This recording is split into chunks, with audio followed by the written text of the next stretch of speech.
여러분 안녕하세요, 롱장입니다. 제가 예전에는 학생들을 가르쳤었어요.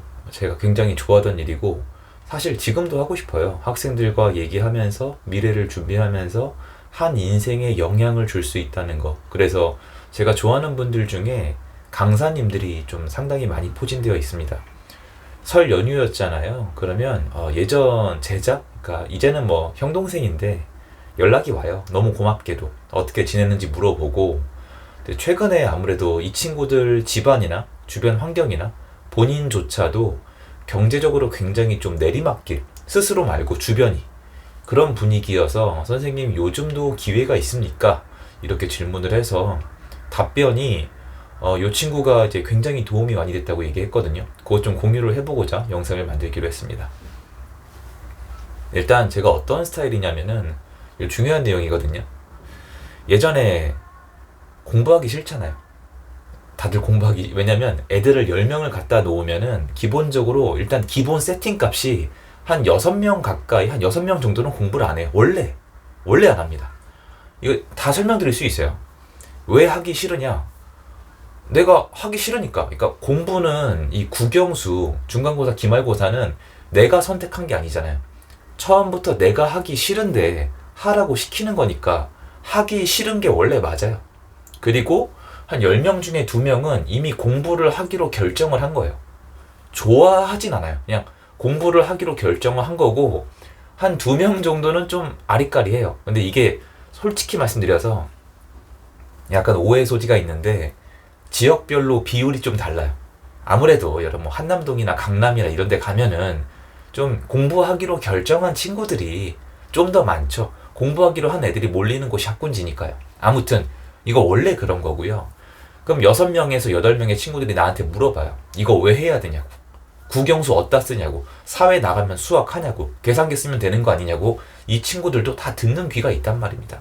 그러면 강사로서 대학을 가라고 해야 되는데 얘네한테 공부를 왜 해야 되는지 설명을 해야 되잖아요.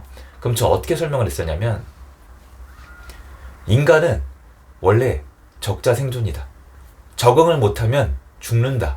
다만 너네는, 인간은 불공평한 게 뭐냐면 부모가 다 지켜준다. 선생님도 그랬다. 부모님이 안 죽게 해주니까 이 부분은 내가 너네한테 설명해봤자 모른다. 다만 원래대로라면 너네는 밥도 굶어보고 두들겨 맞아봐야 되고 추위 속에 죽어도 봐야 되고, 아무튼 극한의 경험들을 해야 되는데 이건 나도 할 말은 없지만 너네는 이거 어차피 못하니까 이거는 알아들을 생각을 하지 마라. 다만 적자 생존에서 이 적응이란 뜻은 사회가 돌아가는 대세, 큰 기류에 적응을 하고 따라가는 거지 반발하는 게 아니라, 쉽게 얘기해서 눈에는 안 보이겠지만 이 나라에 왕이 있는데 왕의 명령을 따르지 않는 것과 같다. 죽을 수가 있다. 적자 생존이다. 여기서 지금 한국 사회는 국영수, 공부를 하면은 잘 먹고 잘 산다. 공부를 안 하면은 먹고 살기 힘들다란 룰이 이미 만들어져 있다. 이거를 너네가 평가하고 하는데 그거 너네 개인 시간에 하면 되고, 다 니네 얘기는 개소리고 다 필요 없다. 이미 어른들이 다 정해놨다.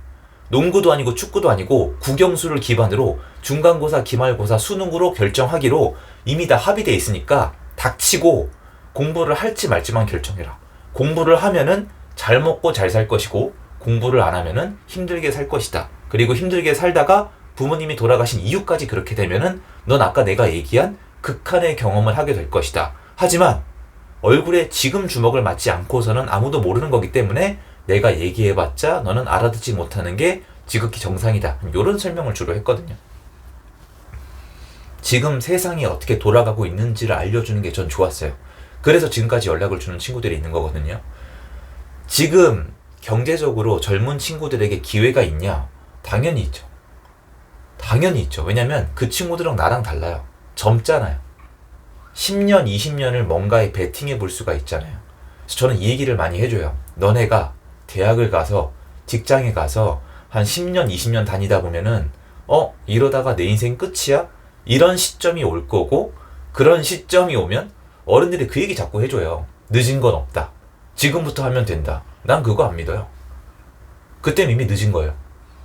늦었죠. 이미 시간을 많이 썼잖아요. 10년, 20년을 월급 받고 바꿨잖아요. 그래서 늦었다고 느끼게 될 수가 있기 때문에 직장을 다니면서도 직장을 구하기 전에도 대학교를 가서도 네가 뭘 하고 싶은지 무슨 도전을 하고 싶은지 그거 하면 된다.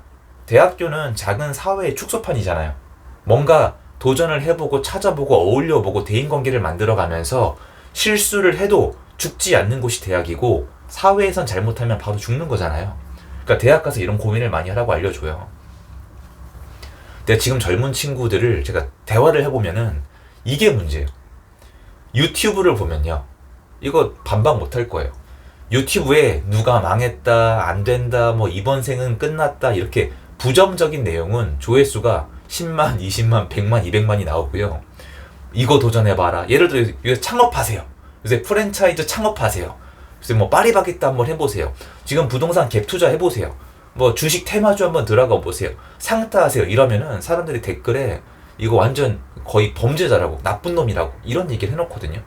그럼 자연스럽게 요새 유튜브 컨텐츠 많이 보잖아요. 사람들이 어느 쪽에 관심이 가겠어요? 이거 어쩔 수 없어요. 하면 안 되겠구나. 도전하면 큰일 나는구나. 이제 한국 망하는구나. 이런 얘기를 한단 말이에요. 근데 그렇지가 않아요. 원래 세상이 그래요.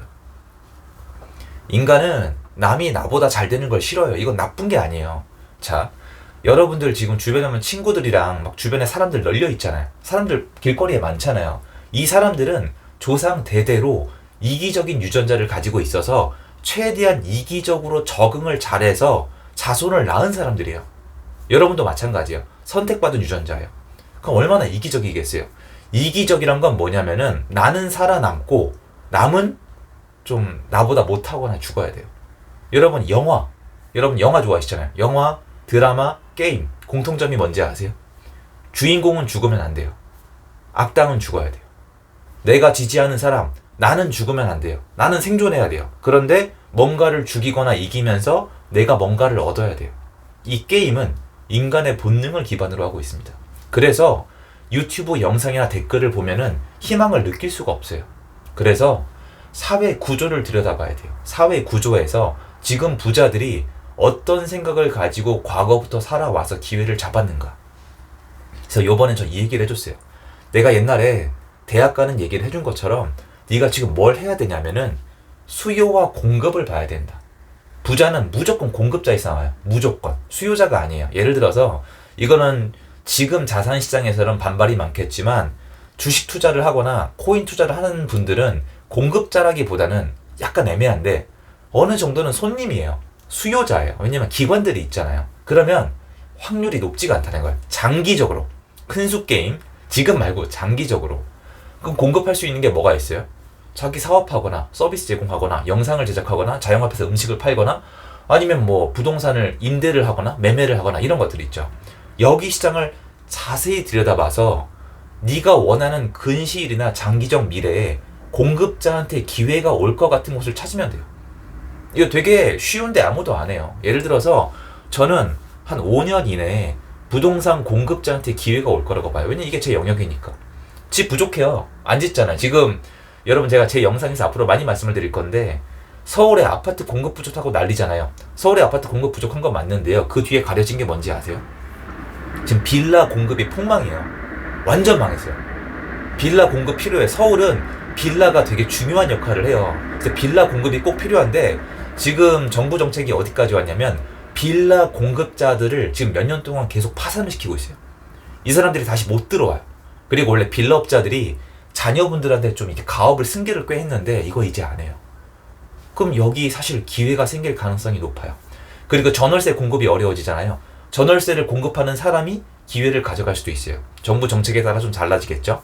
그리고 만약에 지방시장까지 살리고 싶으면은 매매 사업자한테도 기회가 있을 수가 있어요. 그리고 여러분들 제가 아까 말씀드린 것처럼 요새 미디어 많이 보잖아요. 컨텐츠 제작하는 거 여전히 저는 가능성이 있다고 봐요. 그리고 자영업죠. 자영업은 주변에 다들 힘든 거 저도 알아요. 너무 힘든데 그렇다고 지금 돈 버는 사람이 없는 건 아니에요. 그런데 문제는 자영업으로 성공한 사람들을 벤치마킹 하기에 옛날보다 정보를 얻는 수단이 너무 잘 돼 있다는 거예요. 너무너무 잘 돼. 비교도 안 될 정도로. 옛날에 맨땅에 해댕이었잖아요. 그러니까 이게 달라요. 상황이랑 세상이랑 돌아가는 판이 달라요. 하지만 변하지 않는 게 있어요. 여전히 직장 생활이 가장 좋은 건 아니라는 거예요. 전 되게 존중해요. 존경하고. 직장 생활은 한국 사회에 꼭 필요한 거고 아무나 할 수 있는 게 아니에요. 그런데 부자가 되는 방법은 아니에요. 그리고 여러분 이제 이런 생각 하실 거예요. 다들. 옛날에 저도 그랬고 직장 생활 하거나 지금 힘든 삶을 참고 있다가 내가 이제 좀 공부 좀 하고 있으면은 뭔가 기회가 올 게 보여서 내가 좀 슬슬 준비하고 있다가 직장 생활 하고 있다가 그때 가서는 하면 될 것 같은, 그때 가서 해야지 이런 생각을 하고 있는데 이거는 이 적자 생존 구조랑 자유 경제 시장에 맞지 않아요.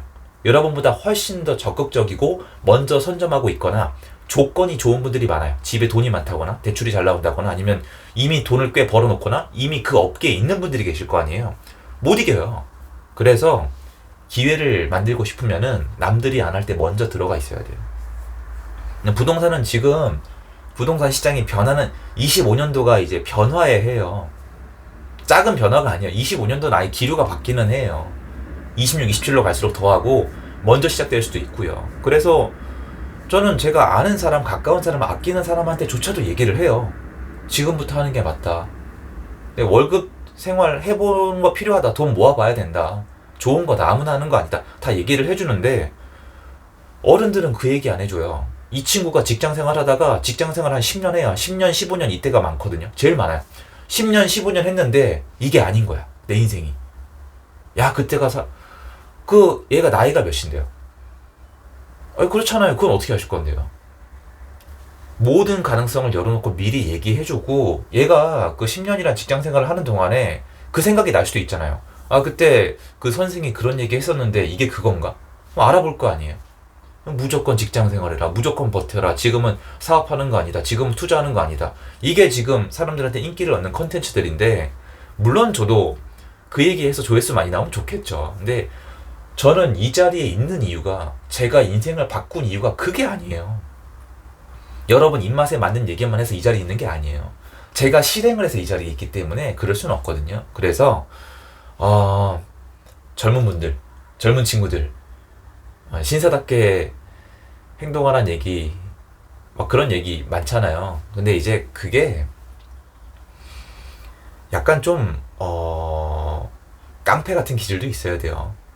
내가 진짜 남들 말 안 듣고 뭐 한번 해보겠다 이런 기질도 있어야 되거든요. 그래서 위험한 거 하라고 부추기는 것처럼 들릴 수도 있겠지만 한번 적자 생존이니까 찾아보세요. 수요와 공급이 있는데 공급자가 부자가 되는 건데 한국 사회에는 어떤 공급자가 필요할까? 이것만 찾아봐도 몇 개 보여요. 무조건. 근데 우리는 수요와 공급 중에 그저 수요 쪽으로만 가는 거예요. 소비자. 그러니까 우리를 스스로 돌아보시면 편해요. 내가 어떤 걸 소비하는가.